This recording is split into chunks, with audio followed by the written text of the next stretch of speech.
Front Row MMA, we're here at the Ultimate Impact Fight Night, and we're fortunate enough to be joined by Che Mills. Che, you got a fight coming up September 14th against a name that a lot of people will recognize from UC MMA and, of course, the Tough Smashes series, Valentine Petrescu. How did that fight come about, and how excited are you to get into the cage with someone who you know is going to want to try and stand and bang with you? Yeah, well, obviously very excited. I think it's probably, well, the first time at least in a good few years that I've got a good stand-up guy. So for me, I'm really excited. And this fight's going to be at middleweight.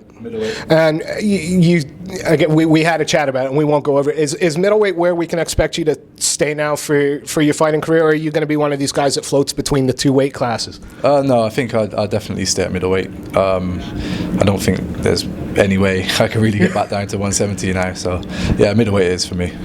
What does Potresky bring to, and I hope I'm pronouncing his name right, apologies if I'm not, what does he bring to the table that you're going to have to watch out for? Obviously striking.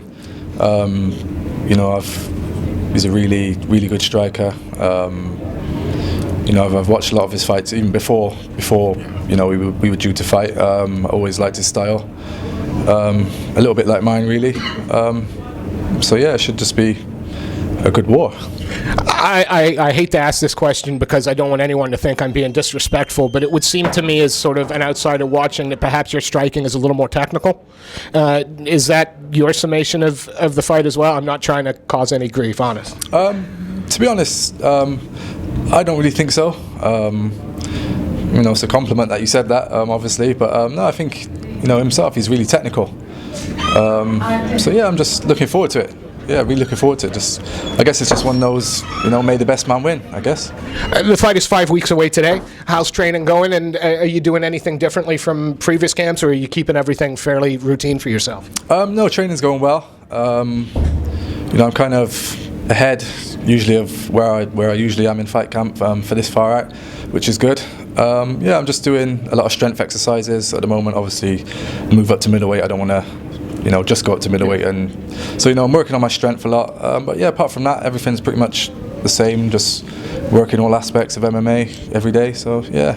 Coming off the disappointment of the fight with Pendred, what message do you have for your fans about how you're going to approach this fight, and what are you going to bring to it? I feel like I let a lot of people down. Not the fact that I lost, I think it was just the fact the way I performed. I kind of pride myself on being an exciting fighter, win or lose, and I don't really think I showed that, not just that fight, but the last couple of fights. I'm sorry, I'm going to interrupt. To be fair to you, though, a lot of guys you fought, certainly towards the end of the UFC contract, they weren't there to really fight you. They were there to take you down, lie on top, and kind of grind out a win. I don't mean that disrespectfully, but that's how it was. I don't think you need to apologize for that. Do you feel that maybe that's going to be his game plan? Is he going to try and mix it up, take you down, and grind out a victory? You never know. I don't think so, because he's such a good kickboxer. But you never know. So you've always got to prepare, because it's MMA anyway. So you've always got to prepare for everything.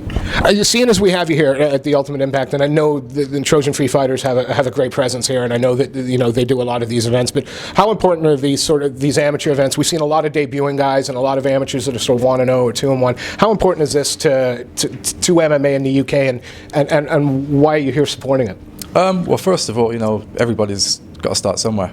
I was the same. I started on small local shows and built. So yeah, it's definitely important. Not everyone can just jump straight into a big show without experience. So yeah, it's definitely good. And my teammates are fight here regularly. So they help me train. I help them train. So I've got to be here to support as well. And again, we go back to Cage Warriors. It's easily becoming probably Europe's leading promotion. You become, let's say, things go the way that you would want them to, and you end up holding that Cage Warriors strap. Is there any rush or desire to get back to the UFC sort of quickly, or do you want to work your way up and make sure that you're comfortable as the middleweight before you go in there? Yeah, definitely. For me personally, there's no rush. Obviously, it would be nice to get back there, but like I said, I'm prepared to, take my time and make sure I'm ready and make sure I'm worthy as well. What is it about Cage Warriors as a organization and a promotion that attracted someone with your skill set to it? Because you probably could have gone to any promotion that you wanted to. Why Cage Warriors? First of all, I'd say fighter friendly is probably the best way to describe it. Yeah, they just look after the guys really well. Everything's straightforward, to the point. Yeah, it's just a really well-run organisation, really. I'm not going to ask you to talk smack, although the question is going to ask you to talk smack. Do you have a message for your opponent, and do you have a message for your fans leading up to September 14th? Yeah, that's not really me to smack talk. Of course not. No, just good luck. I hope he's training hard, which I'm sure he will be. And yeah, let's just give the fans what they want to see, which is an exciting fight. Jay, I want to thank you ever so much for your time. Before we let you go, there anybody you want to thank or any sponsors you'd like to give a shout out to? Yeah, obviously Trojan Free Fighters, says it all really. Slimex Nutrition for helping me get to middleweight. And MMA Apparel, they sponsor me a lot as well, so thanks to them guys. Jay, thank you ever so much for your time. It's always a pleasure, and good luck on September 14th. Thank you. Thank you.